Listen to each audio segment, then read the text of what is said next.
Welcome to this video of mine. This you may consider as part of my lecture series on modernist or modern literature.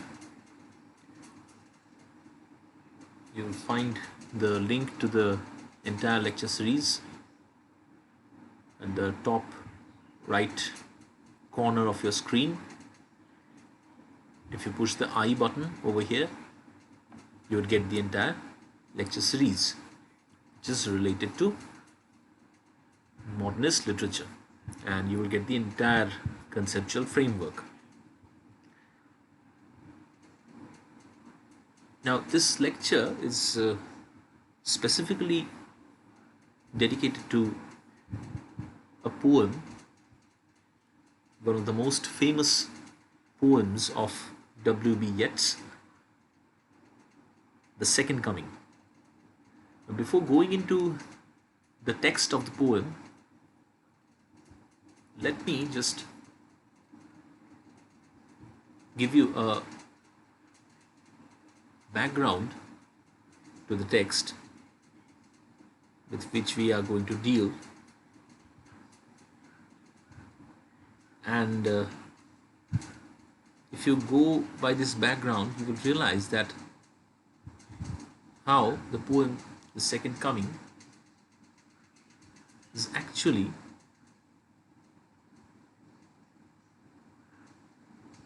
a very fascinating reading.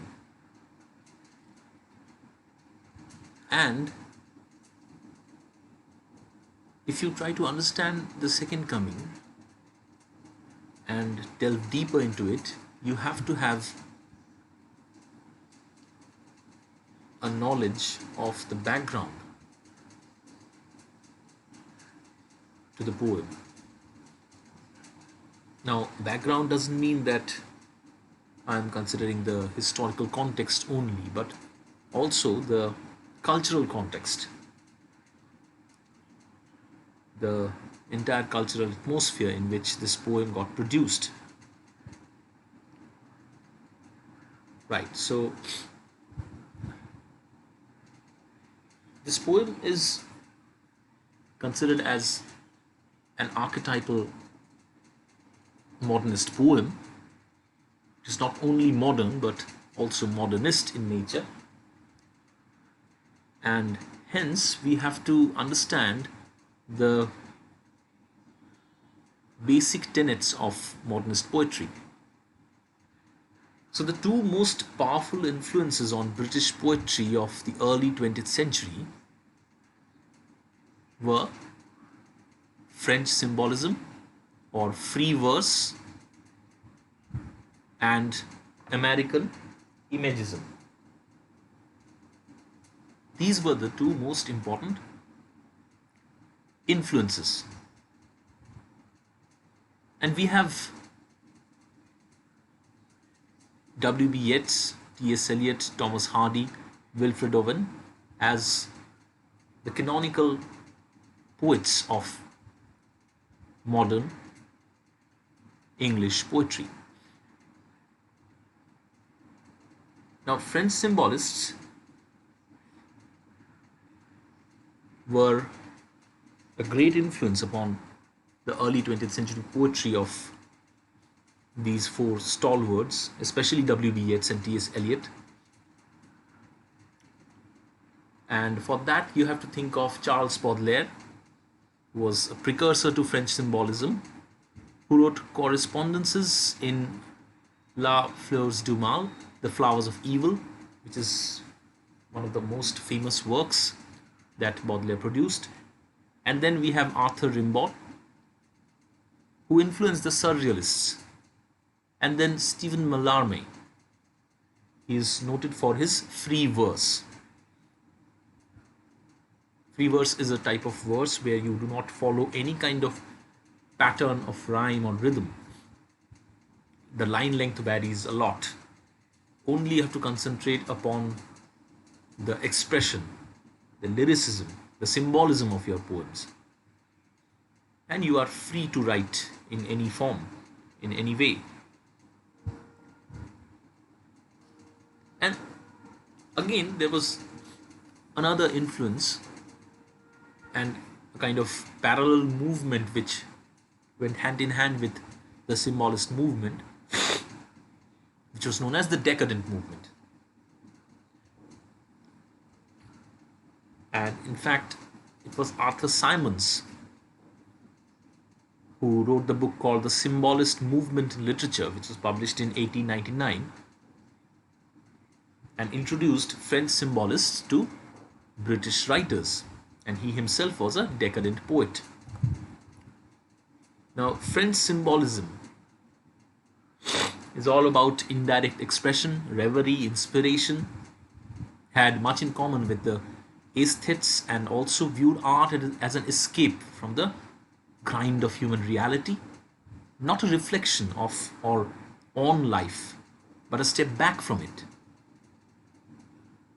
French symbolism was a reaction to both the systematizing Darwin and Marx and the exhaustion of realism which we find in the 19th century literary paradigm.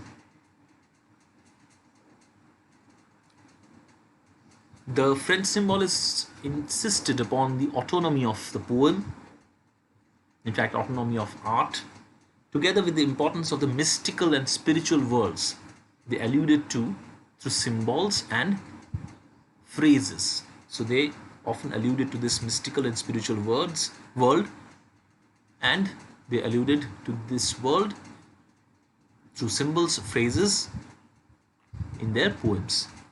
And the poet needed to revel in sensuality, need not reveal anything, did not expose reality, but revel in sensuality and in language. That was their primary concern.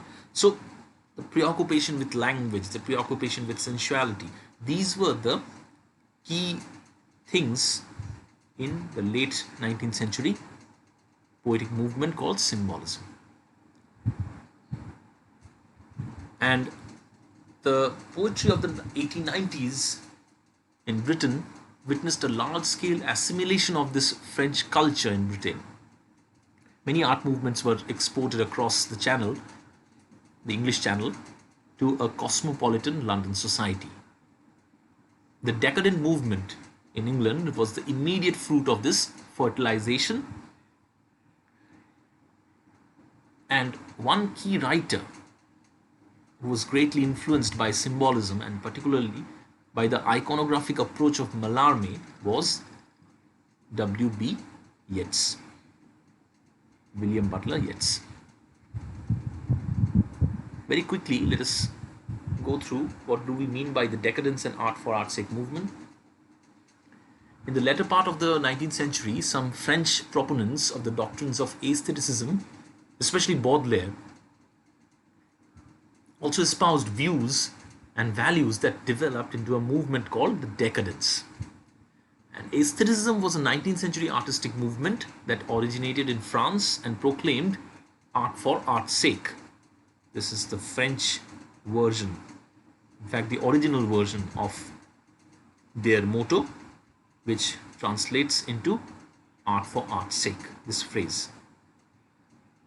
So we have Walter Pater, Swinburne, Oscar Wilde, Arthur Symons, Lionel Johnson as the proponents of this movement called aestheticism or art for art's sake movement. The decadence movement tried to promote the literature of Hellenistic Greece. The Hellenistic Greece means in the last 3 centuries BC, Greece. So Hellenistic Greece refers to the last 3 centuries BC Greek culture and Roman literature after the death of the Roman Emperor Augustus in AD 14. So these 2 things you have to remember.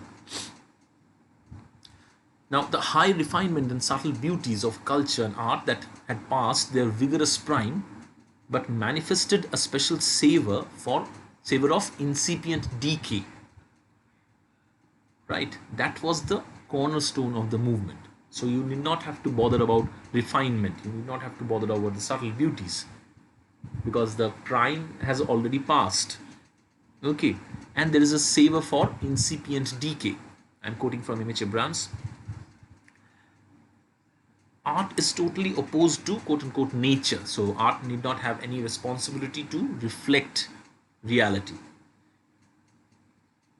And this nature partakes of the biological nature, of the standard or natural, and the norms of morality and sexual behavior. So whatever is considered to be natural, that is, so for instance, heterosexuality is considered to be natural by many, but you can definitely challenge that, and you should challenge that. In the same way, realism was considered to be natural representation of the world, and hence modernism challenged that. So decadent writer actually cultivates high artifice in style, which is often bizarre in subject matter. So Swinburne, Oscar Wilde, Arthur Symons all do the same. They were mavericks, they were anti-establishment, writing against the grain. Now, William Butler Yeats was an artist who is found to be steeped in mysticism and Celtic mythology. He was an Irish poet, one of the foremost figures of the 20th century literature. He's a pillar of both the British and Irish literary establishments. He helped to found the Abbey Theatre, and in his later years served as a senator of the Irish Free State for 2 terms. So he's a very, very prominent and very, very powerful figure in the political and cultural and intellectual landscape of the late 19th and early 20th centuries.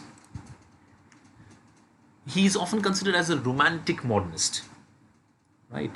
There is a certain amount of romanticism in Yeats's poems, and there is an attempt to escape from urbanism and materialism into the Celtic twilight, which is again very romantic in nature, as he withdraws himself from the material life, from urbanism, from the urban industrial life, and he goes to the world of folk tales, which is quite romantic in nature.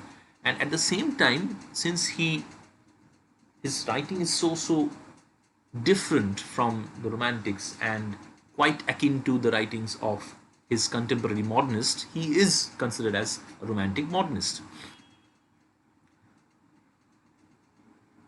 And the major influences, if you think, were the advice of Ezra Pound, another important figure in the domain of modernist poetry, modernism per se. He's a founder of the movement called imagism, which is a very, very important movement in modernist art, especially poetry. And there's a political energy of Maud Gonne, whom Yeats considered as his muse. And then his marriage in 1917 was another important event in his life. He got the patronage of Lady Gregory, in whose School Park estate in Galway, Ireland, Yeats took residence. And hence Wild Swans at Cool Park and all the other poems which are attributed to that stay of Yeats were believed to be written under the influence of Lady Gregory. Incidentally, Lady Gregory was a very famous writer of that time. She wrote the play called The Rising of the Moon, which is again a very famous play in the context of Irish struggle for independence. And the changes that took place in Ireland's fortunes in its struggle for independence from England also played a major role in W.B. Yeats's life. Now, Yeats has a very negative engagement with the world of modernity. So he is a critique of modernity, right? And you go to my video where I talk about the term modernity and modernism, to understand the idea of modernity and how, and then you will be able to understand how Yeats was anti-modernity in nature. He celebrates an anti-teleological, intuitive idea of history. There is a quest for resolution through art, which you will find in, of course, Sailing to Byzantium, one of his famous poems, and Michael Roberts and the Dancer, The Tower, from Meditation Time of Civil War to The Second Coming, 1919, Sailing to Byzantium. Yeats exudes skepticism towards the notion of truth, a sense of the individual's disorientation within modernity, a pessimism over contemporary life, and an understanding that the modern world has become spiritually bankrupt and culturally fragmented, surface in all these poems, especially The Second Coming and Sailing to Byzantium. He turned to mythology for his structural principles, submerged personality in multiple selves, and championed the sheer energy of amoral and largely destructive or authoritarian Nietzschean forces, and like many novelists, fabricated a vast and dense symbolical, mythopoeical world of his own.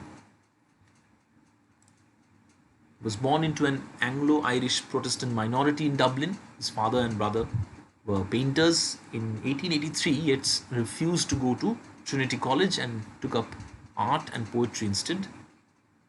In 1887, he met Maud Gonne, an active nationalist campaigner who was to become the subject of nearly all his love poems, founded the Irish Literary Society, and served as an active member of the Irish Republican Brotherhood from 1896 to 1900. For the 15 years after his 1893 collection of folk stories, The Celtic Twilight, Yeats attempted to instigate a new Irish poetry, a national theatre, and a unifying Celtic mythology, mounting to a national literary revival, which is often known as the Celtic Revival. And in 1896, he met Lady Gregory, who became a patron and invited Yeats to spend his summers at Coole Park. In 1916, after the formation of military groups such as the Irish Citizens' Army and the Ulster Volunteer Force, the Easter Rising in Dublin revived Yeats's interest in Irish nationalism, and he became a senator of the Irish Free State from 1922 to 1928. And it was between the wars, this is the First World War and the Second World War, that Yeats firmly established himself as one of the foremost modernists. And after 1916, he was influenced by the nationalist cause, Irish identity, the Protestant aristocracy, civil war, his love for Maud Gonne and her daughter Isabel, his marriage to Bertha Georgie Heidelise, and the revelations he perceived in automatic writing and mysticism. His major works are The Wild Swans at Coole, Michael Roberts and the Dancer, The Tower, The Winding Stair, and other poems. Yeats' symbolic system is described in a vision which was published in 1925 and amounts to a theory of history influenced by the cyclical philosophy of Vico and the Neoplatonism of Plotinus. Now, Vico was an Italian philosopher of the age of the Enlightenment who was critical of the development of modern rationalism, and Plotinus was a Greek-speaking philosopher of the ancient world. So these two were the major influences in his theory of cyclical movement in history, and that's what his symbolic system is all about. So for him, history is not linear in nature, it moves through cycles. There would be one age, and then that age would be superseded by another age, right? And it's not that the previous age would be completely obliterated, but gradually it would go away, while the next age would not come abruptly, but gradually it would come, and then take the center stage, replacing the previous doctrines, previous principles, and then a new beginning would come. And the same kind of cycle would be repeated on and on and on. This is how history moves through cycle. It's not linear in nature. It's not a linear progression where the thing of the future is always the better. Right? So Yeats challenged this teleological idea of history where the future seems always the better, always more progressive. It's not for Yeats, right? It's cyclical in nature. And you have to understand Yeats's concept of Gyre before going to the poem, The Second Coming. It is the central belief that history can be interpreted as a series of expanding cones, right? And they are interconnected. And each age, as it wears on, generates a centrifugal tendency which finally produces decadence or disintegration, right? So you think of the cones, and each cone representing new forces in history, and then when a particular cone reaches the uppermost part of it, it would mark its decline and a new thing would come. So history is explained as two interconnected gyres, and each cone is more precisely a double cone, in fact, since each age unwinds what its predecessor has wound, such that thesis and antithesis are in progress simultaneously, right? So hence the interconnected image of gyres. The image of the gyres are interconnected in nature. So you have two gyres connected, expanding cones connected together. And Yeats's term for this was a gyre, a spiraling movement applicable to each individual's life as well as to history. So for Yeats, history and life move through a millennium, the symbolic measure of a being that attains its flexible maturity and then sinks into rigid age. Right? So there is this movement, the spiraling movement. One spiraling movement comes to an end, it reaches its zenith, and then it disappears. Another movement by that time has already started. It again goes on and on and on, and it reaches its zenith. By the time it reaches its zenith, before even that time, another movement has already started, and this is how it goes. So the gyre is a conical shape based on the geometrical figure of interpenetrating cones, and in the second coming, the poem, it is traced in the falcon's sweep upward. If you read the poem, you will understand. We will do that very soon. And as the falcon goes upward and out in widening circles from the falconer, we can get the idea of the gyre, how the gyre moved or moves in Yeats's imagination. And Yeats used this fundamental symbol to diagram his cyclical view of history as in the Great Wheel. It is a part of a vision which was published in 1937. He saw the cycle of Greco-Roman civilization as having been brought to a close by the advent of Christianity, and in the violence of his own times, the growing murderousness of the world, as he would write. He saw signs that the 2000-year cycle of Christianity was about to end and be replaced by a system antithetical to it. Right? So, two terms which would come to our discussion is one is Spiritus Mundi, and the shape with lion body and the head of a man, that is Sphinx. Right? So let us read the poem. I hope the text is available to you. It's available on the internet as well. You can go to it. The Second Coming by W.B. Yeats.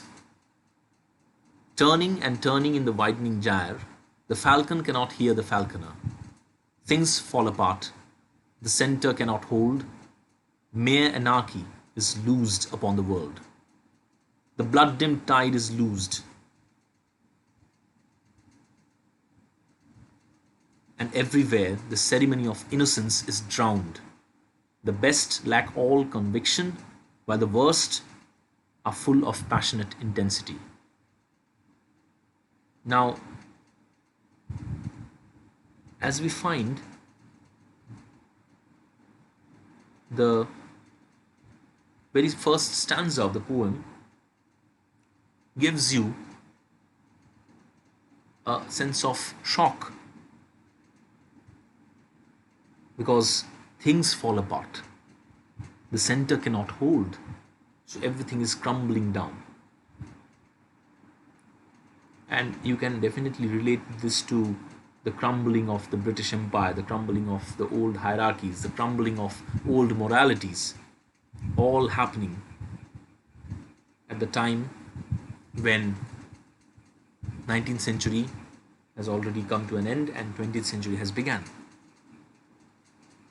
And as 20th century has begun, we have this crumbling of civilization, crumbling of pride. So things fall apart, the center cannot hold, and mere anarchy is loosed upon the world, where the falcon cannot hear the falconer. So the falcon has gone out of the control of the falconer, who is supposed to have control over the falcon. The reference to the gyre, you would understand that turning and turning in the widening gyre, that means you have the gyre as the model of the way in which historical forces move in Yeats's imagination. The blood-dimmed tide is loosed, and everywhere the ceremonies of innocence is drowned. So we have drowning of innocence over here, and the problem is that the best lack all conviction. The best minds like Yeats, like other poets, they lack conviction because they are uncertain. They cannot fathom the extent of the problems, and hence they are uncertain. They lack conviction because older convictions, older theories, older doctrines are on the wane. They are eroding gradually. So the best lack all conviction, while the worst are full of passionate intensity. While the worst people, bad people, are with passionate intensity. They are about to strike. So the first stanza reveals the poet's anxiety concerning the present age. And then in the second stanza, he talks about a revelation, a prophecy. Surely some revelation is at hand. Surely the second coming is at hand. The second coming refers to the promised return of Christ on doomsday, that is the end of the world. But in Revelation 13, doomsday is also marked by the appearance of a monstrous beast.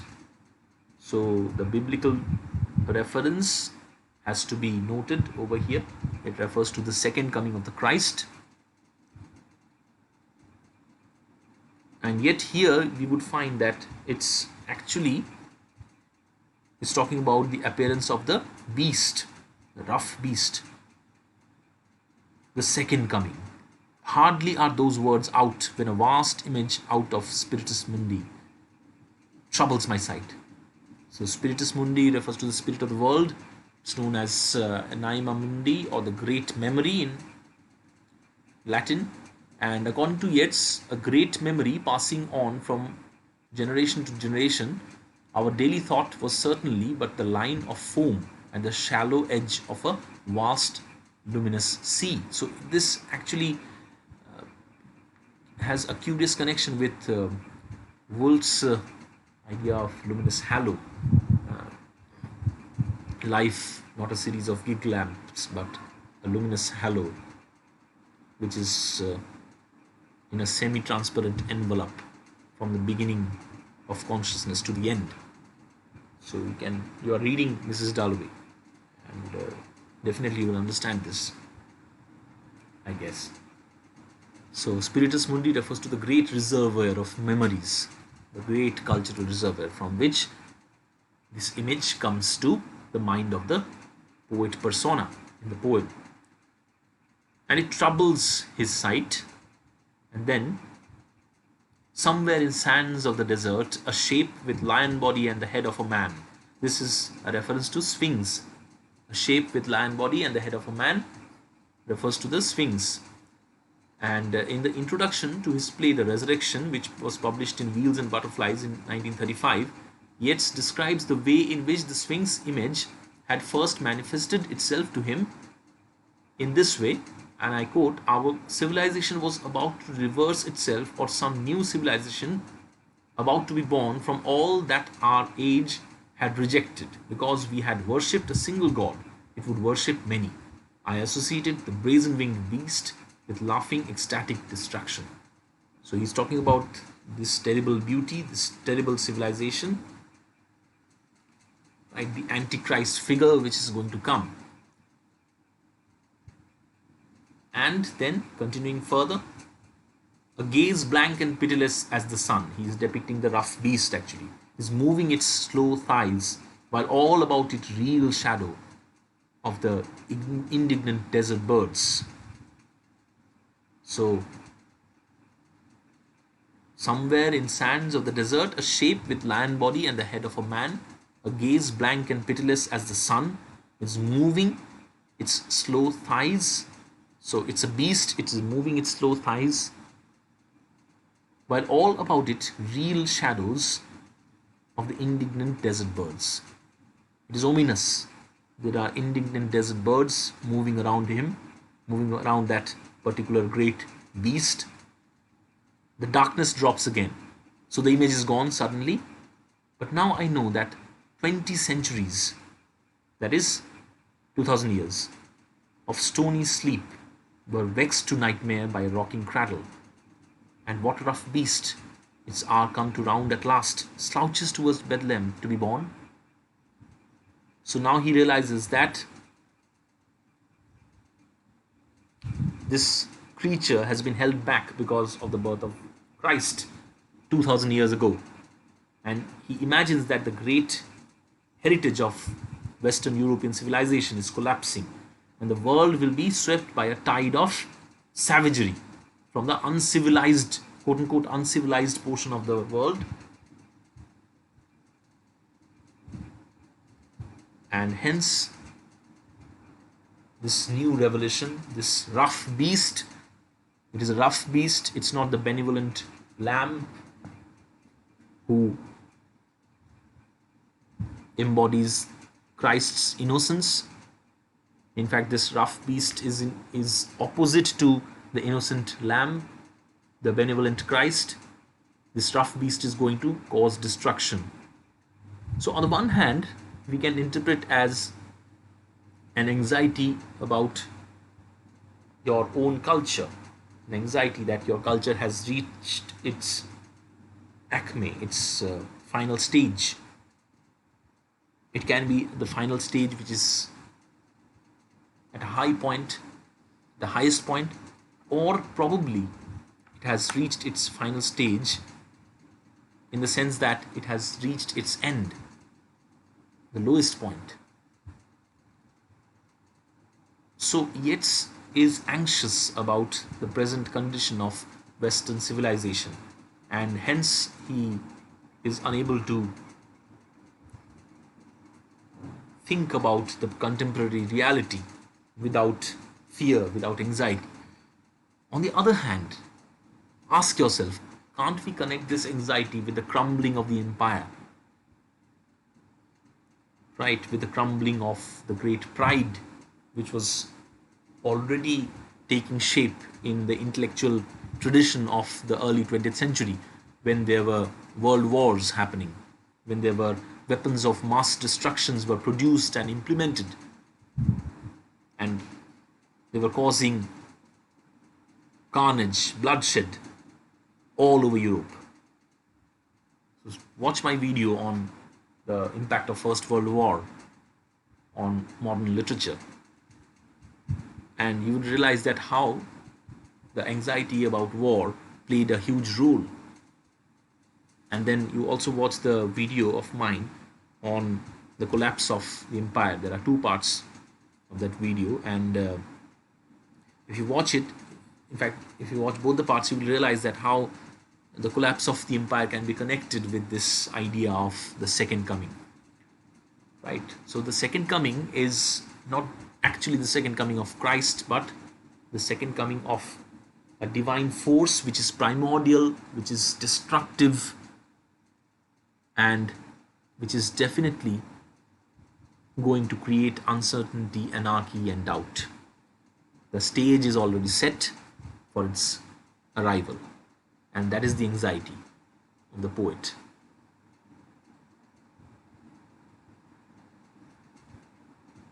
These are the questions that you can think of when it comes to second coming, right?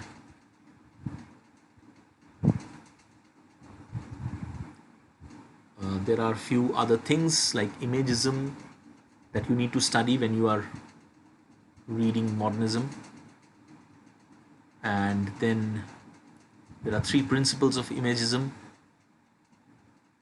You have to study. You are studying T.S. Eliot, especially this poem, with other teachers. So I'm not going to them. You will get the brief of imagism over here, right? So prepare this poem for your final exam. I hope you would understand how this poem gives us an apocalyptic vision conceptualized by W.B. Yeats. So that's all for this video. Thanks a lot for watching.